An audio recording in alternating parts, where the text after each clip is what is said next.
Sometimes life doesn't go the way we dream. My name is Emily, and I want to tell you a story I never thought I would share. It's about the day I got married, not because I was in love, but because I was scared to be alone. I grew up in a small town, surrounded by people who believed marriage was everything. My parents often said, "Love will come later." I worked as a teacher, living a quiet, simple life. My friends were getting married one by one, and everyone kept asking me, "When will it be your turn?" At first, I ignored the pressure, but soon, the silence of my empty apartment started to feel louder than ever. That's when I made a decision that changed my life forever. It all began when my parents introduced me to Daniel. He was polite, kind, and stable, everything a good husband should be. But when I looked at him, I felt nothing. Still, my family said, "Love doesn't happen before marriage, Emily. It grows after." Daniel liked me, and I didn't want to disappoint anyone. Everyone around me said I was lucky. So after a few meetings, I said yes. Our wedding was beautiful. White flowers, smiling faces, laughter. But inside I felt empty, like a stranger in my own story. The first few weeks were polite but distant. Daniel tried to make me comfortable, but I couldn't feel a connection.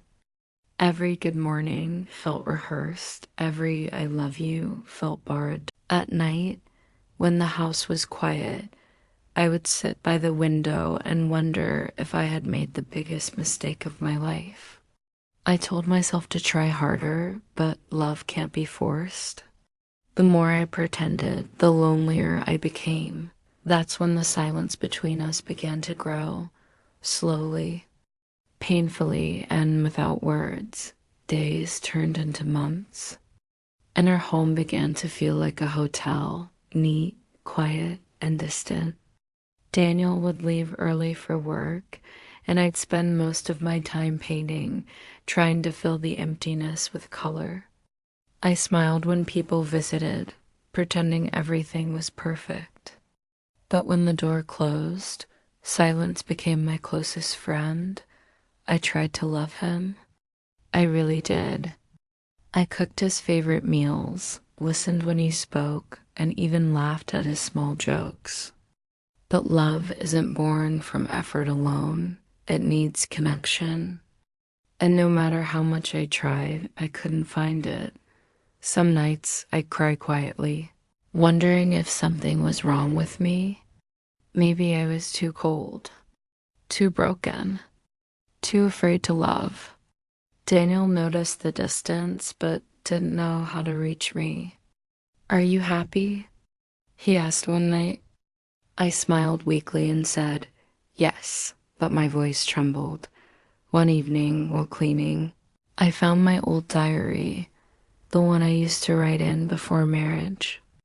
I opened it and saw a sentence I had written years ago. "Never forget what makes your heart come alive." Those words hit me hard. I realized I had spent my days trying to please everyone except myself. Something inside me whispered, "It's time to find your heart again." The next morning, I made a decision, a small one, but it felt powerful. I picked up my paintbrush again, not to hide my pain this time, but to express it. I started painting every day, colors that spoke of loneliness, confusion, and hope. Slowly, I began to see a part of myself returning. The version of me I thought was gone. One day, Daniel came home early and saw my paintings lined up across the room. He stood there silently, staring at them. "They're beautiful," he said softly. For the first time in months, we talked, really talked. Not about dinner or bills, but about us. That moment didn't fix everything, but it opened a window. A small ray of understanding and honesty that had been missing. And for the first time, I felt maybe love could grow from truth. A few weeks later, Daniel suggested something unexpected: counseling. At first, I hesitated. Part of me wanted to walk away to escape the pain, but another part, the one that still remembered the man I once loved, wanted closure, maybe even healing. Sitting in that small therapy room felt uncomfortable at first.